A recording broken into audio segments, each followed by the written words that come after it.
Join me in the pledge to allegiance. Pledge of allegiance. I Pledge allegiance to the flag of the United States of America and to the republic for which it stands, one nation, under God, indivisible, with liberty and justice for all.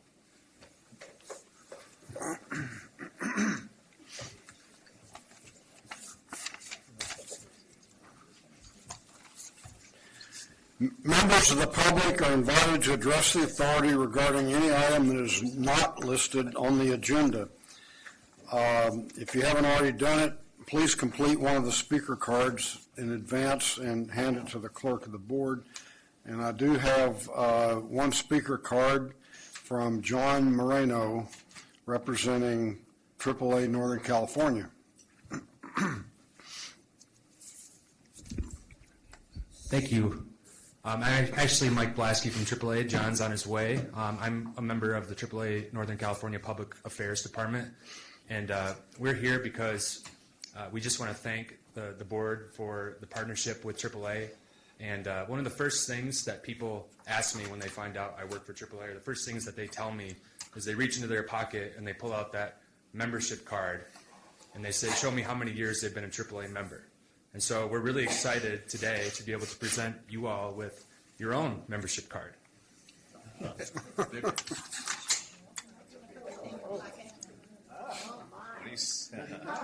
And so if you want to pose with me here for a little photo, I'd like to present this on behalf of AAA and thank you for our partnership. Go, Mr. Terrell. All right.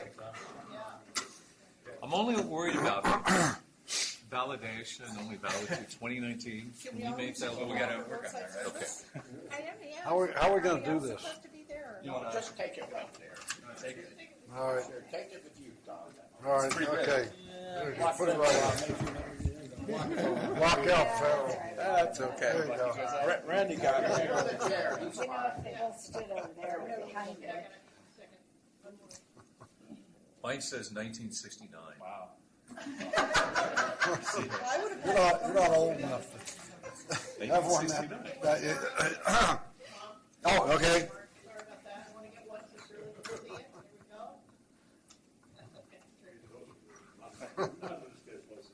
Mine says 1869.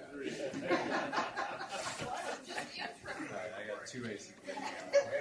Got to get one. Oh, mine was 1968, you all. And you know you're younger than me. That's amazing. Commissioners, we just signed an agreement with AAA. AAA has signed an agreement to do a number of things, but mainly outreach to make sure that they're. How many million members do you have? 19 million members? We have the whole federation has about 58 million. So we'll be able to get information out about self-driving vehicles to 58 million people. I mean, it's a pretty good partnership. Thank you. Well, thank you. We think that Gomentum Station is like the center of innovation for the transportation innovation world, and it's really exciting to be a partner with you guys. So we're just really excited, and thanks for having us. All right, let's go. Okay. Yeah, thank you for that nice card. Approval of minutes. Move approval. Second. We have a motion and a second. All in favor? Aye. Any opposed? Any abstentions? Hearing none, thank you. And now we have come to the consent calendar, and I understand somebody's going to ask for an item to be removed. Yes, I would like to remove legislation, please, for separate discussion. Okay, that is item 2A13, right? Mr. I would move everything except 2A13. Okay. We have a motion to approve everything except 2A13, and second by Hudson. All in favor? Aye. Any opposed? Any abstentions? Okay, we will now, I guess, take up 2A13. Thank you, Mr. Chair. Do we have, we're not going to, are we going to have, do you want an update or you just want to deal with this one I item? want to deal with one item that Okay. was addressed at our administrative committee meeting, and that has to do with a proposal that was made at the allocations, Programming and Allocations Committee meeting last week at MTC to condition our STIP money, which you remember at our last meeting, we approved how we were going to do that. And we said what projects we wanted to spend it on and all of that. Well, there was a proposal to condition the 2018 STIP money based on housing production of the local jurisdictions where the projects are located. Now, as you will also remember, our transportation projects, two of the primary ones are the 684 interchange and Highway 4 between 242 and Morello.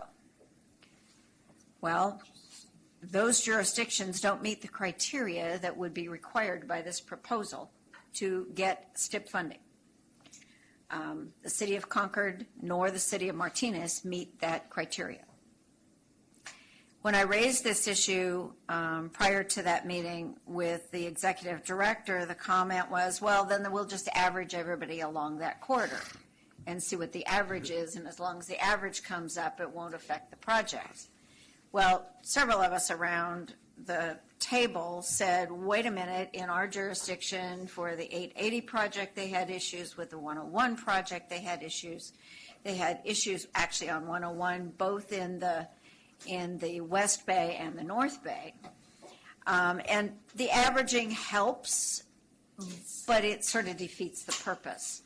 And the comments that several of us made were conditioning transportation dollars, particularly this fund set, which in many of our cases is programmed several cycles ahead, is contrary to the intent of what that funding is meant for. And conditioning it on production of housing by individual jurisdictions is not right. It was I could say lively, I could say a contentious discussion. It remained mostly respectful, not completely. There were some who feel any way that you can condition money on production of housing is worthwhile. There were others of us who said, wait a minute, we don't feel that this would actually get people to build housing.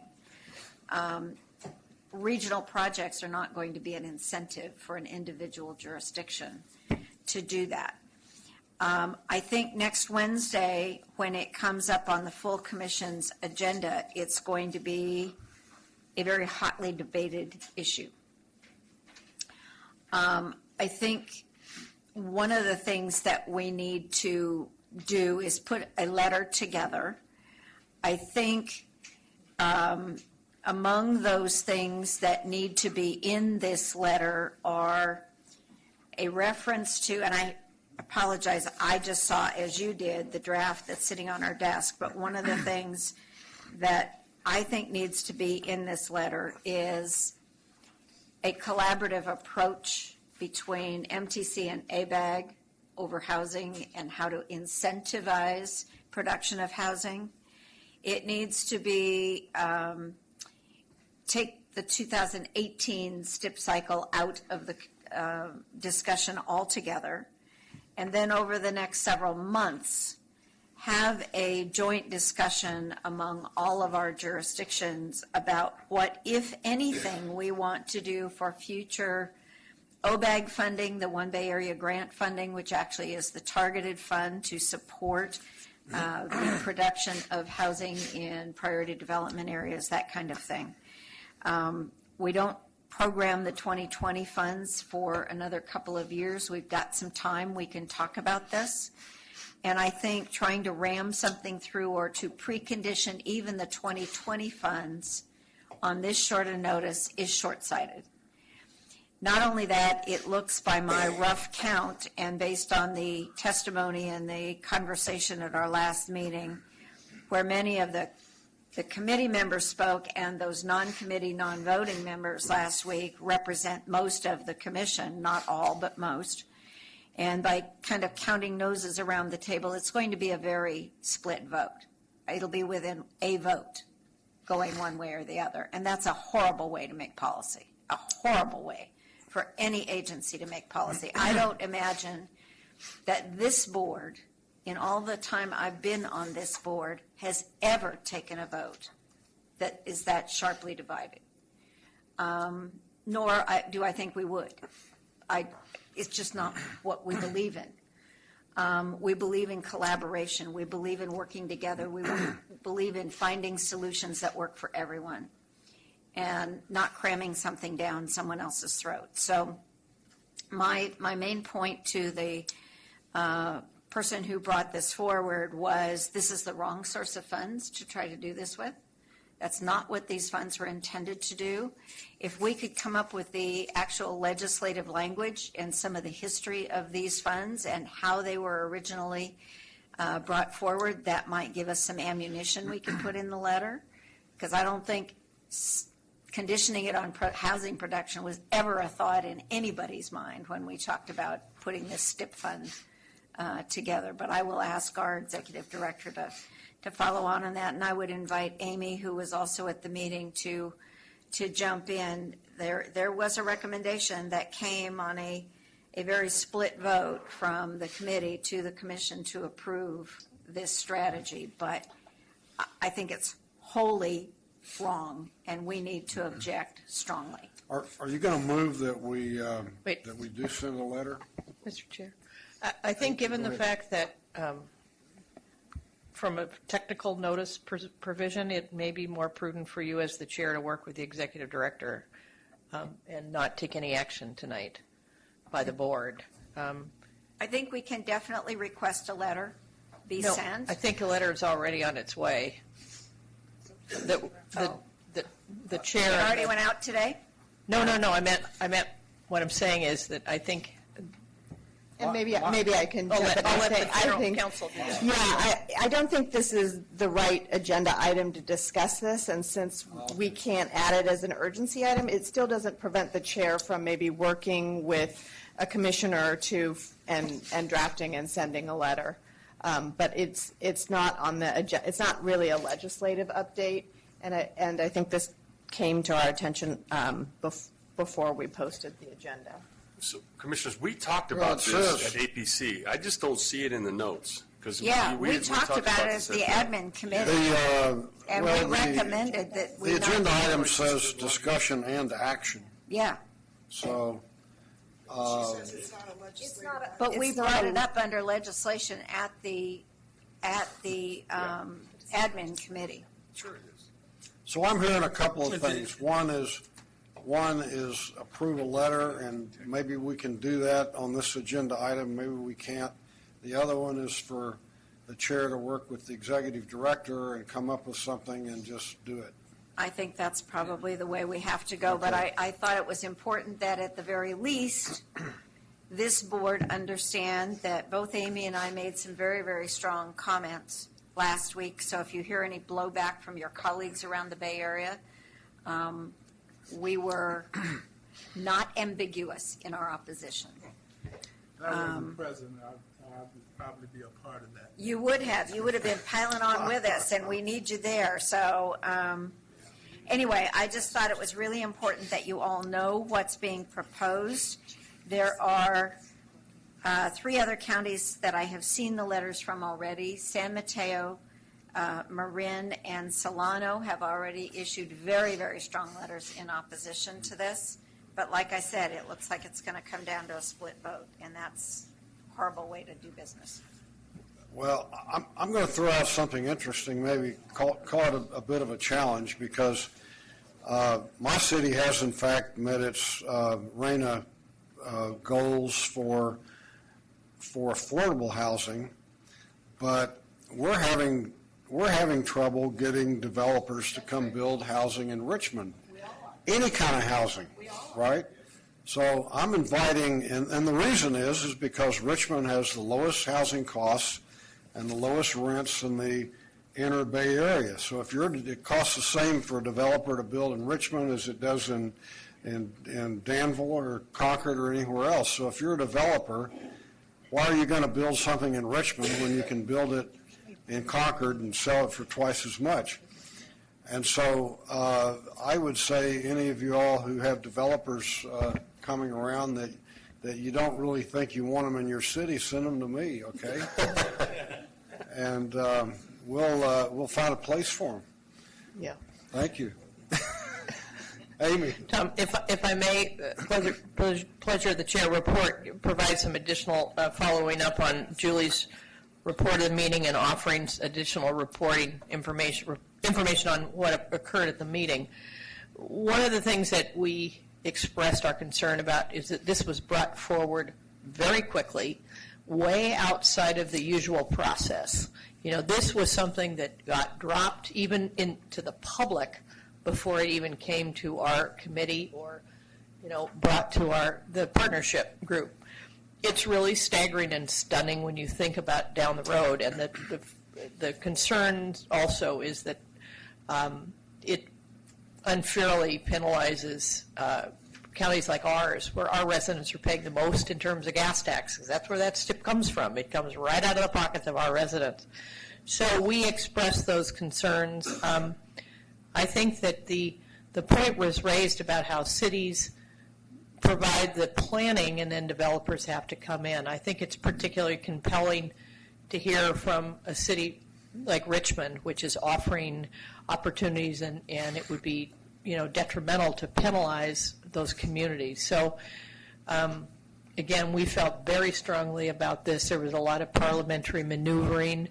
And so as we got through the meeting, we felt that it was really important that everybody be aware of what was going on and be able to convey that back to, back to the commission. But it was definitely a very uncomfortable discussion.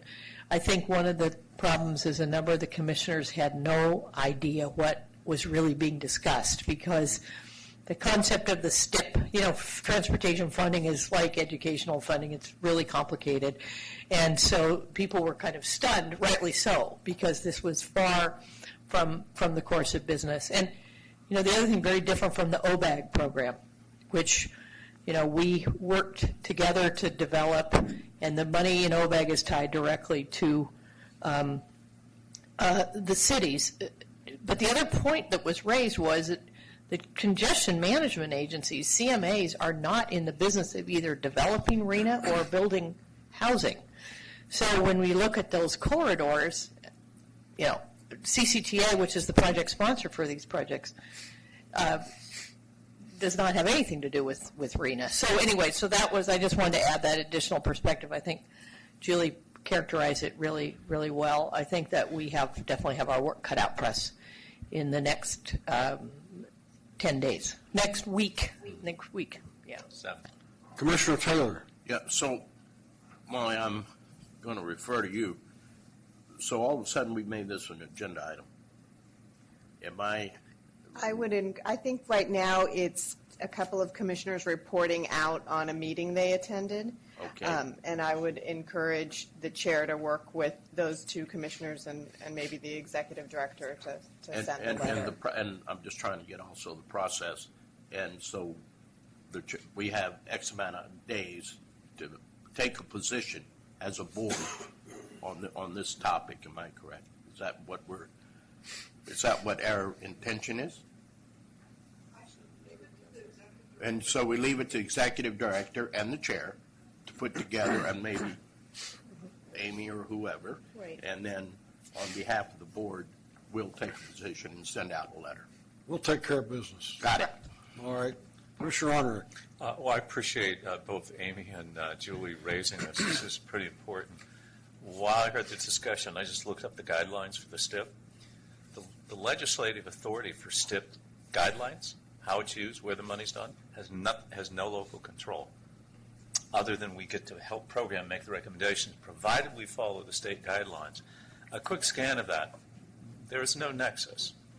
And I think just to lower the passionate discussion, because everybody's trying to use for what do you call it, social engineering. Everybody wants housing. We all want housing. But the fact is I think people ought to just say, hey, look, it's a state program. The state has set 59 pages here of an amendment of what the rules are for the STIP, and we ought to honor that.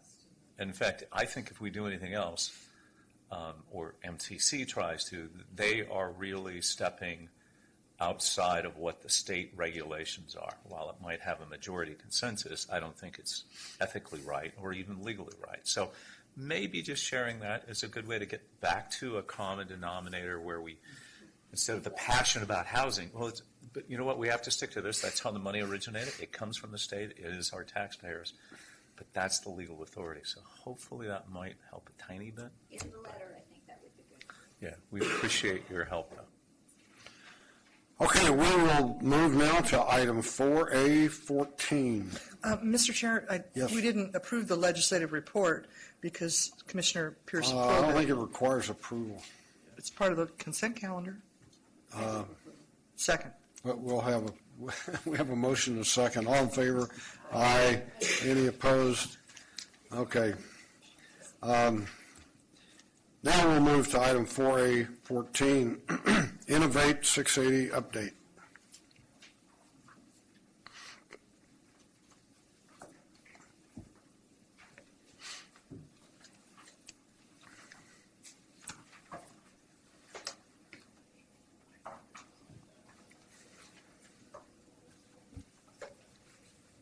Good evening, chairs and committee members. My name is Tim Hale, the Deputy Executive Director for Projects, and be presenting tonight about Innovate 680.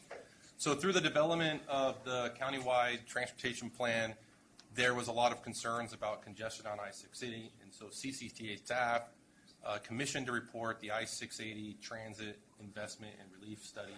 And so through that study, there were strategies that were developed that led to the development of Innovate 680. So Innovate 680 is a regional project, and it will involve all our regional partners along the corridor.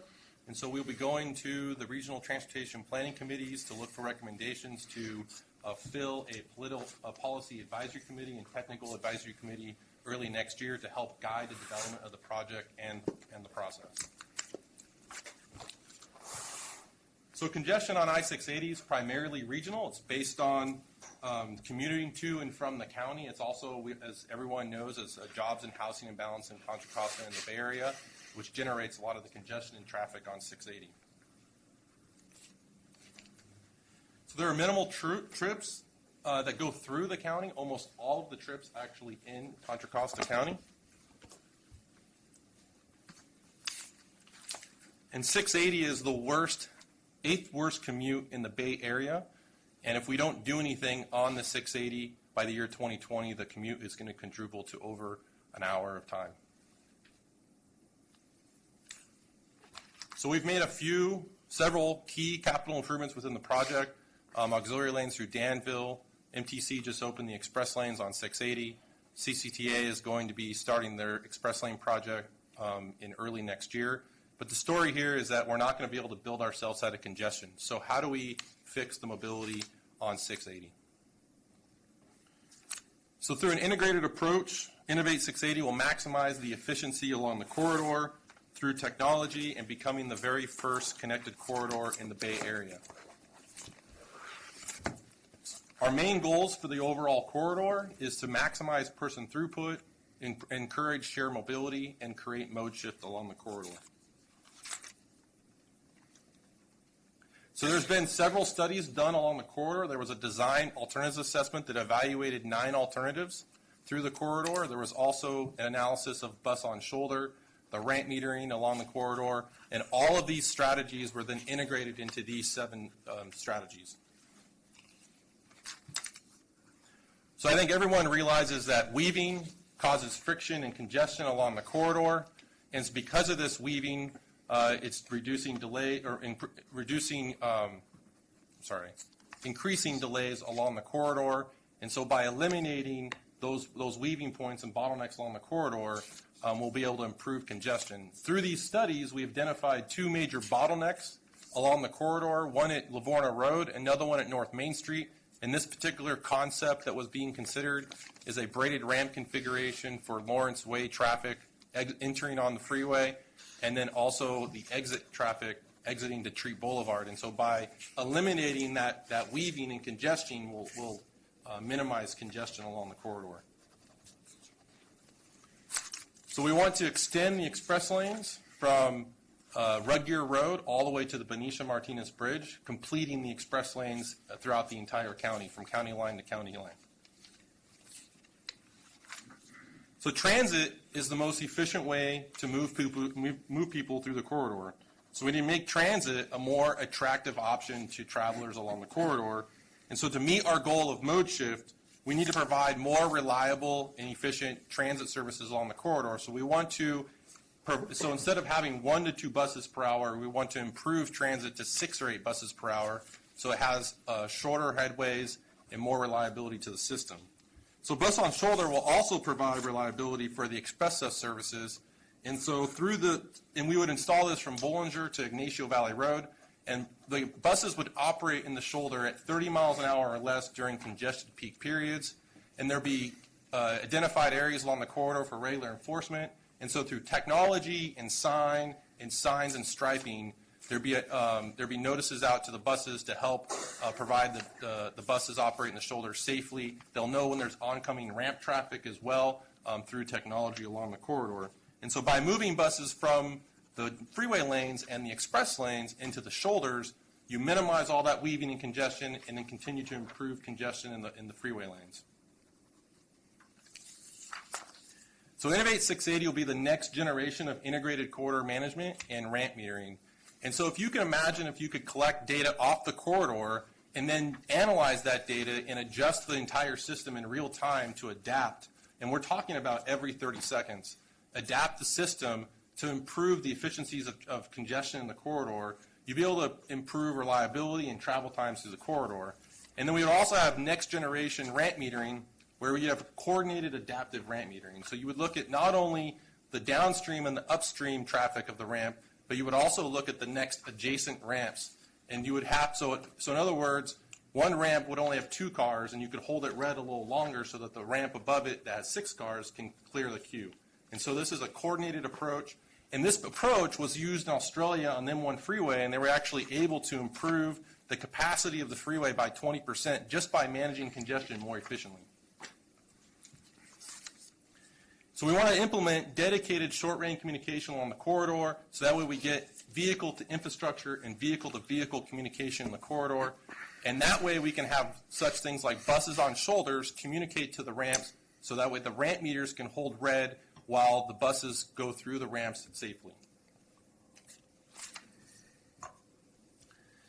One of the goals of Innovate 680 is really providing better first and last mile connectivity to the corridor, and also to employment centers as well. So such as things like Bishop Ranch, also to City of Walnut Creek, City of Concord, and City of Danville. So we want to make sure we bring in additional technologies along the corridor, provide a reliable connection to BART through shared autonomous vehicles, mobility on demand, and then the county is also studying using the shared autonomous vehicle on the Iron Horse Trail.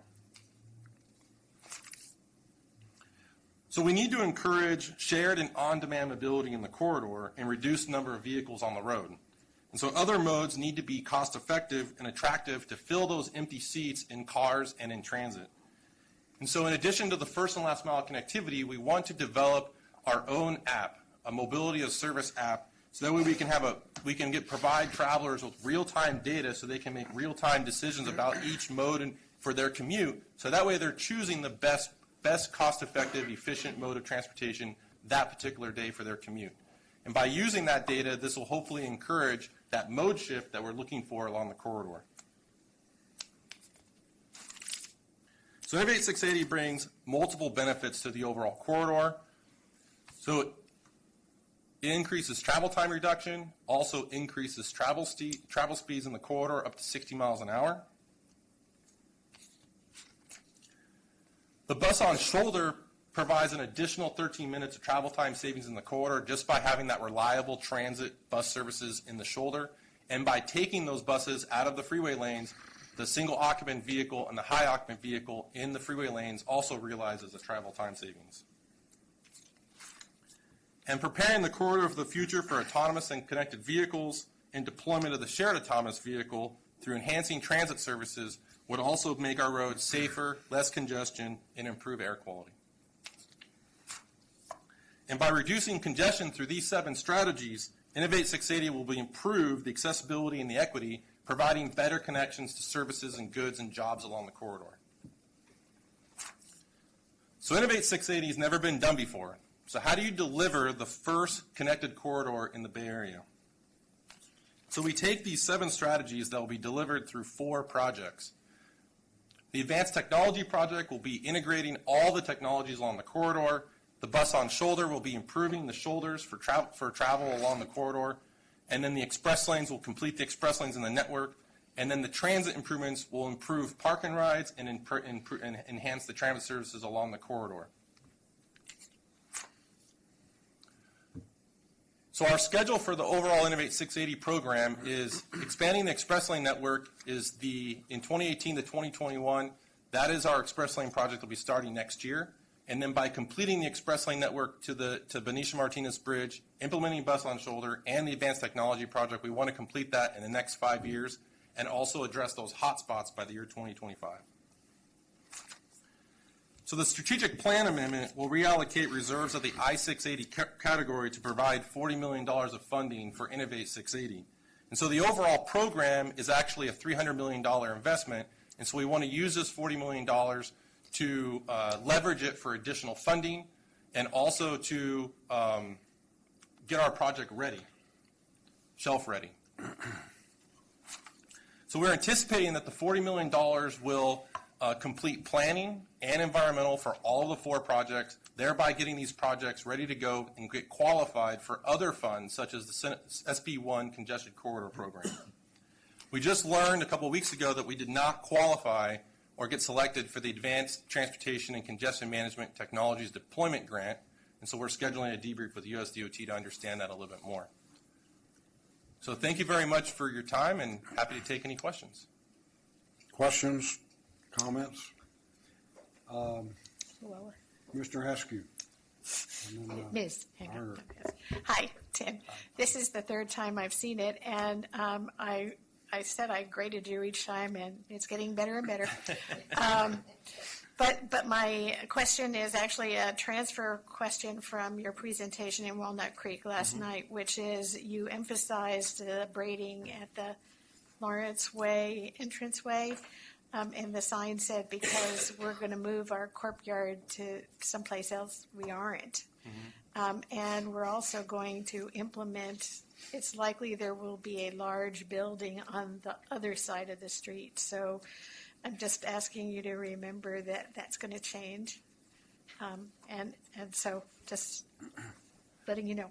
So that's one of our concepts. I know that the city was involved in the development of some of the concepts. The other concept is a collector-distributor road that wouldn't have as much impact to that particular parcel.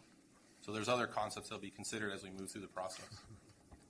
Randy? Commissioners, I think what happens is when you look at a corridor as a whole, you look for those areas where you have conflict. And wherever you have weaving, so Lawrence actually is like adding a lane of 680 onto 680 where you have a lane drop. And the geometry is there is not good. And so one of the proposals is to fix the geometry. That's it. And so if you can't fit it in, and that's a decision that the city of Walnut Creek wants to make, and there's not enough room, then we live with that situation. We're also working, and wouldn't it be nice to have access to the CHP way station? So if we could get rid of those, we'd have more width, and we could actually build a flyover, a direct connector right into the BART station, which was envisioned many years ago. We just can't do it because you don't have the geometry.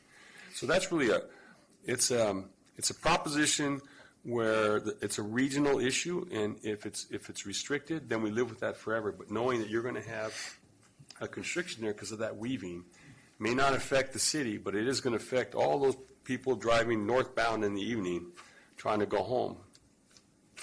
I'm not opposed to the concept. I really appreciate that. It's just one scary. And people do stupid things to avoid that particular thing. It just doesn't start at that. I think Walnut Creek is totally there. It's just that when it looks like when the plan had, we kind of changed the ground rules, and I'm fine. I think Walnut Creek will support it. I just say that without checking with my fellow Walnut Creekers, but I think they'll support anything that helps that Because it backs up on our streets, too. Exactly. Yeah. Commissioner Arnich would buy into this. So if you look at the geometry in Southern California, which he drives quite often, it's different than the geometry at interchanges in Northern California. So you have well-defined cloverleaf interchanges that operate under high volumes, whereas here it breaks down at certain locations where you have a lane drop or you have weaving. And so we're trying at least to fix some of that on a major corridor in Contra Costa County. Commissioner Horner? Just to add on a little bit, first of all, this is really our, as Obi-Wan Kenobi was asked, your only hope.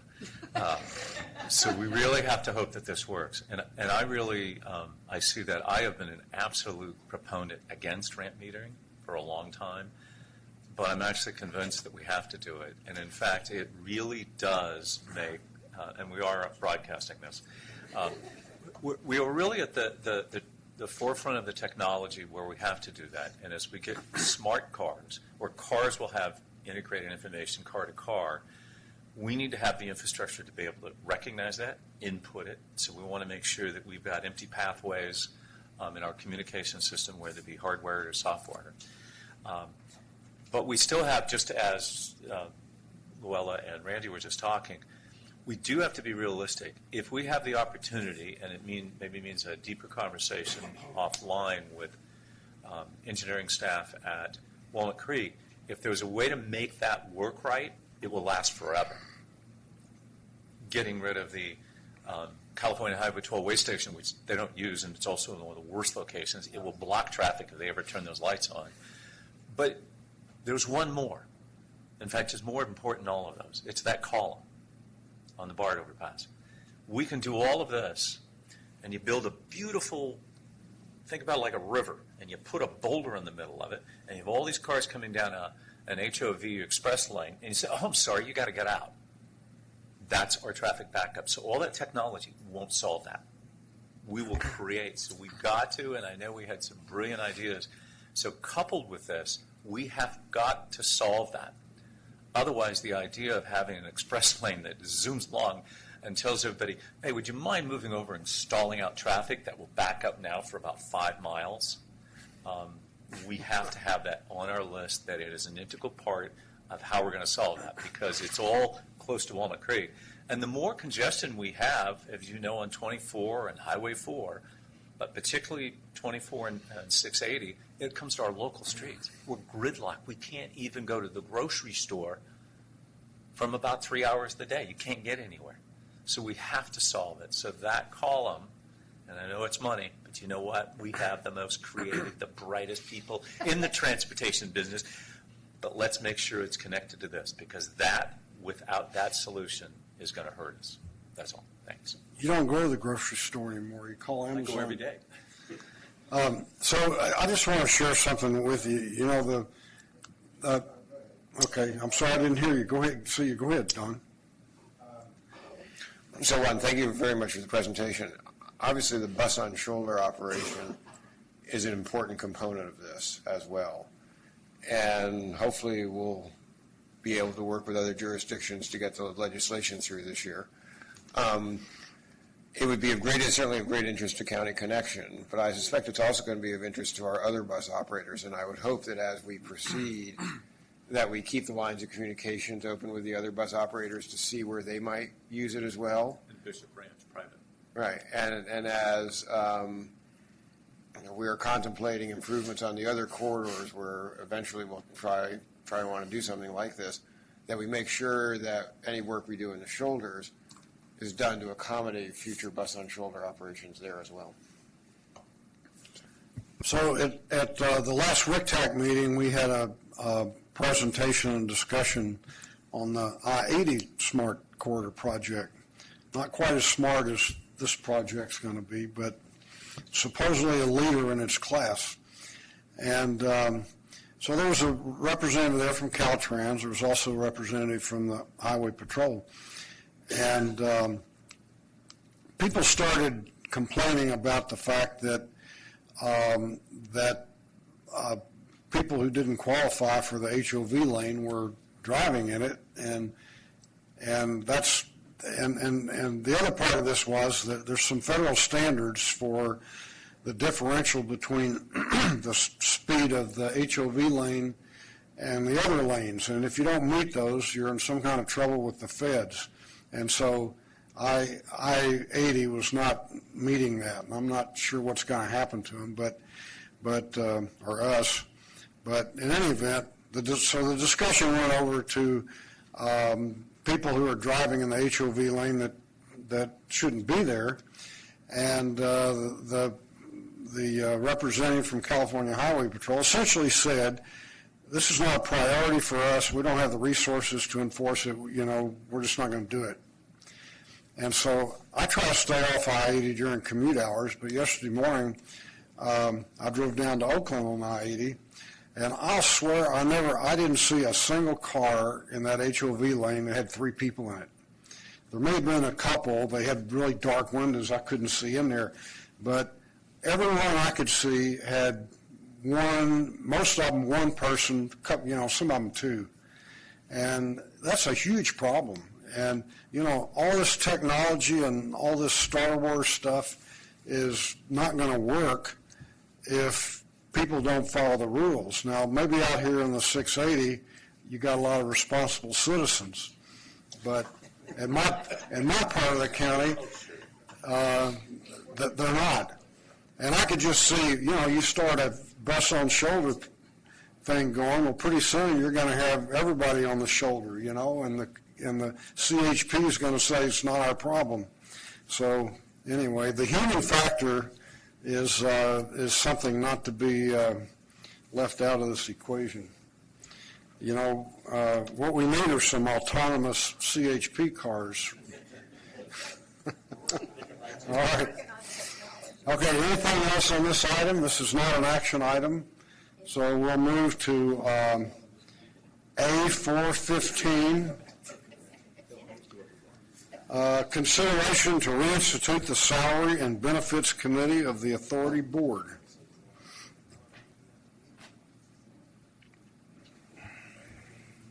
Good evening, Chair Butt, members of the board. My name is Randy Carlton, Deputy Executive Director of Administration. A little background on this item. It is an action item. Is approximately 3 years ago, from a discussion here at the board within the context of our salaries and benefits for authority staff, the idea came forward that the board wanted to see a cross-section of the APC and the PC in the form of an ad hoc committee for staff to work with on preparing the salary and benefit plan for authority employees. And from that process, we established a 3-year compensation plan. Well, that compensation plan ends June 30th, 2018, and we are wanting to get ahead of the planning curve a bit and come back to the board and find out if they would like to reinstitute this salary and benefit committee to work with staff. We discussed this with the APC. The APC recommends that we do so. And the purpose would be to work with staff periodically, maybe three or four meetings over the next 6 months to provide some policy direction on developing the next compensation plan. And then we would return to the board sometime in advance of July 1st with a recommendation that would be presumably for another 3-year compensation plan. Once the proposed plan, probably the first step in this process with working with the committee would be to establish a work plan. Staff will provide information on our existing compensation plan, our policies, and facilitate a discussion on potential areas that the committee would like to look at in terms of our compensation. We would be seeking their guidance and parameters on whether or not to develop a salary and benefit total comp study. Historically, there have been 5 members on this ad hoc committee. In discussing it with the APC, their recommendation for the composition of this committee would be Board Chair Tom Butt, Vice Chair Federal Glover, APC Chair Robert Taylor, PC Chair Karen Mitchoff, and one other member. And for that fifth member, the executive director has indicated that Commissioner Kevin Romick has expressed interest in participating in this committee. So unless there's any questions, that is the staff recommendation, that is the APC recommendation for this committee and the composition thereof. Be happy to take any questions. Mr. Hudson? I move we dump it on those guys. Second. Okay. Second. And thank you for doing it. And second by Ardrick. All in favor? Aye. Any opposed? Any abstentions? Congratulations, everyone. And you have to. And yourself. Okay, next item, 4.1, a new item.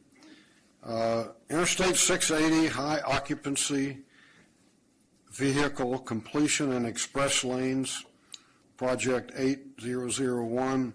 Approval of resolution 17-54-P, which will provide authorization to award and execute agreement number 476 with ArborWorks, Inc. for construction services for an advanced tree removal contract. And this, I think, didn't this come before somebody? Anyway, go ahead, staff report. Thank you. Tim Hale, Deputy Executive Director of Projects, and happy to be here to present this item to you.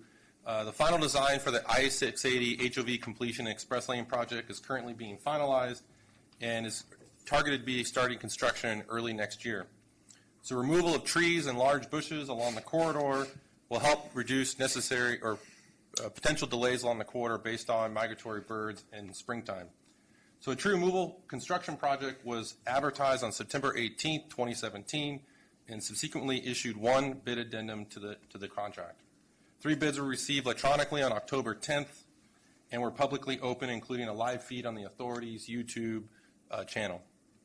After the review of bids by construction management consultant and staff, ArborWorks was found to be the lowest responsible bidder, submitting a responsive bid, and the bid was in the amount of $578,112, which was 39.46% below the engineer's estimate of $955,000. Staff issued a notice of intent to award to bidders on October 16, 2017, indicating staff's recommendation to award construction to ArborWorks. The protest period expired on, this must be a typo, October 16th, and no protests were received. So staff recommends that the contract will be issued to ArborWorks. Motion from Pierce, second from Hudson, question from Tatson. I have a question. As a member of a city that's being sued by residents over PG&E's proposed cutting down of trees in our town, how much outreach to the public has there been about this project? Because people generally don't like to see their trees removed, or what they perceive as their trees. So we're actually going through an extensive outreach program right now. In fact, there's a neighborhood meeting actually next week for the project. And also we did the city council presentation as well. And I will support, may I? Go ahead, yes. Yes, I will support that they have made an effort already to let people know. And the mayor, in fact, is a resident right around there, and he is representing his area. So I think they've done a great job so far and anticipate that they will continue the good work. Commissioner Warner? I would just add, we were one of the first cities to do a pretty contentious negotiation with PG&E, and we actually came out to a very good position on good terms, and we removed almost no trees. So I would just, argue the case by case, and they have a lot of alternative things that they can do. Their idea was that they were going to use drones to inspect gas lines. When they finally admitted, well, what's the drone going to do? Look at the ground with a gas line buried 10 feet below there? The criteria seem to be a hastened way to address that PG&E is doing something proactive, but from the practical level, when they really get down to it, there were a lot of other things that they could do. And as you know, I hope Tom Garino is involved. He happens to live real close to here. He was really instrumental as PG&E's rep to help mitigate that. So I hope when you guys are sitting, he listens better than some of the people sitting at the table. What's this got to do with PG&E? But removing trees. No, but this I understand that, But I thought. all you guys have been talking about is PG&E. Part of this, I thought, on the right-of-way included PG&E tree removal. I'm totally wrong. Forget all what I said. That's all right, it was good information. I thought there was a section. Well, There's a section there. Right. And we were assured that they would replace the trees that they were taking out with as much tree-like shrubbery as they could get. And we were negotiating for other trees in other areas of Walnut Creek where we thought we could really use them. Commissioner Taylor, I'm sorry. So- Commissioner Taylor? Yes, sir. Since I'm now in the bird business in Brentwood, we had a family held hostage. So, I mean, TV, everything picked it up. Migratory birds, some of them are protected species, and they can really screw up a project. If you need help, call them here. But the idea is, I think, we laugh, but that could be an obstacle, and so we need to make sure they know what's out there. I've gotten to be quite a bird expert. Okay. Call Taylor for bird problems. Okay, we have a motion and a second. All in favor? Aye. Any opposed? Any abstentions? Thank you. I think that brings us around to correspondence, right?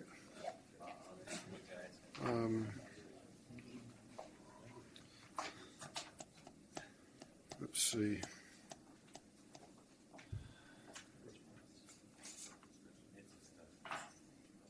Any associated committee reports tonight? Okay, hearing none. Commissioner or staff comments? The chair has no comment. Commissioners' comments? None. Executive staff comments? Executive director? Thank you, Commissioners.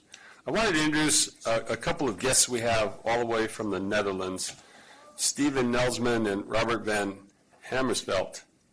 And they represent, we signed an agreement with the country of the Netherlands, and the CEO is not the guy on the right. The CEO is actually of Amber is actually on the left. And I think, how old, you 23? 22, so he's the ripe old age of 22, CEO of Amber. And we have a project that we're working on, and we'll announce shortly, one of these, within a couple of weeks maybe? Month? 1 month? 1 week we'll announce it. We need to make sure we do the outreach to the cities that are affected so the staff understands what we want to do in those areas. I think it's revolutionary. I did tell the CEO that when he does production, ultimately he needs to have his factory where? That's right, in Contra Costa. So this is the job building effort, the jobs that we're trying to get to help with this jobs housing balance so we don't have to deal with the STIP issue in the future. On the executive director's report, the first item is another one that centers around Gomentum Station. We've been trying for many years to bring in a 4-year public university. And a friend of mine, P.K. Argowal, used to be the state CIO when I worked for the state. It seems like a long time ago now. It has been a long time ago, yeah. And he's now the CEO and dean of Northeastern University, which is based out of Boston, but they have a campus in the Silicon Valley. So he's read a lot about Gomentum Station, and he requested a meeting. He would like to open up a campus here depending on the willingness of our partners to take on interns. And so they have a program. It's really geared more toward future technology, automation, robotics, mobility as a service potentially. And the idea there is that the students study for 3 years, and then that last year they're on an intern basis learning about whatever the topic is. And the dean loves this whole notion of driverless vehicles, connected vehicles. And so right now they're going to start an audit with our partners to determine the willingness of our partners to take on interns. And if that's the case, then we'll be able to have a class of Northeastern University, a 4-year public university here in Contra Costa County. So we're excited about that. I just want to mention that. On page number 2, we're looking at not only during construction, before construction we're taking away the trees, but we're also worried about construction noise. And so we're trying to mitigate that. So Tim and I sat down today, and we took a look at making sure, we put up GOX screen that's closer to the freeway to make sure that the sound is dissipated at the source. And one of the things that we're looking at is we had a tech series here, tire-derived aggregate. Basically, it's chewed up tires, and it's lightweight. And so you may not have to have as long of steel rods holding back the mechanically stabilized earth retaining wall, MSE wall. And so we're looking at all opportunities to save money, but also minimize the impacts to the public while we're going through our city of Walnut Creek, right? Yes, ma'am. Next topic is we set up a helicopter tour, and as you may know, I don't like heights. And I've taken a lot of people on tours of bridges. My knees are shaking for the first 10, 15 minutes, and then I get okay with it. So Congressman DeSaulnier wanted to take Congressman DeFazio on a tour of our projects, and I said, well, you ought to take him on a helicopter tour and set it up with the East Bay Regional Park District. So lo and behold, he says, you're coming with us.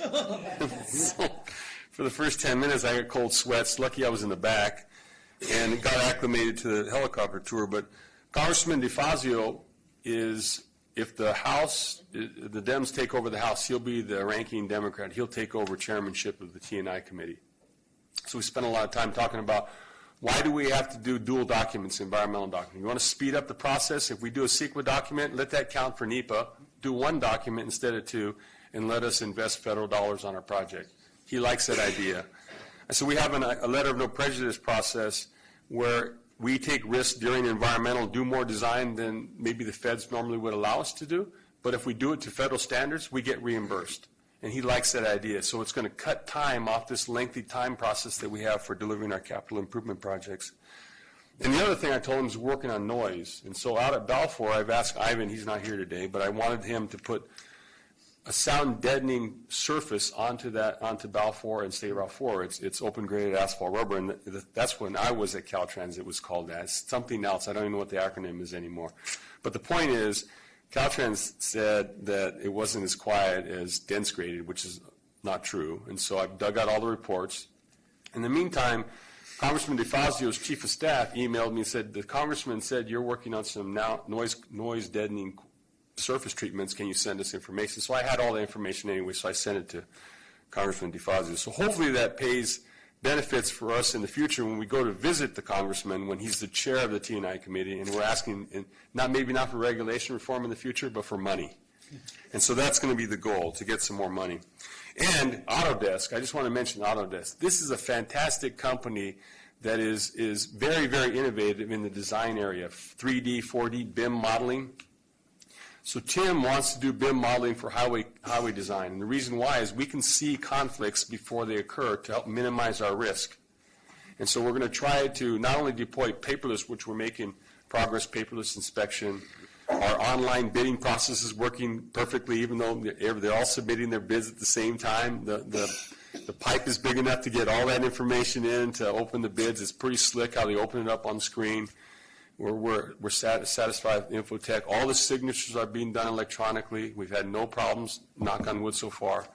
And we're getting 3 times as much information off our inspection because you don't have to come home with all your notes and type it into the computer again. Because if you'd have to do that over and over again, pretty soon you're going to take less notes.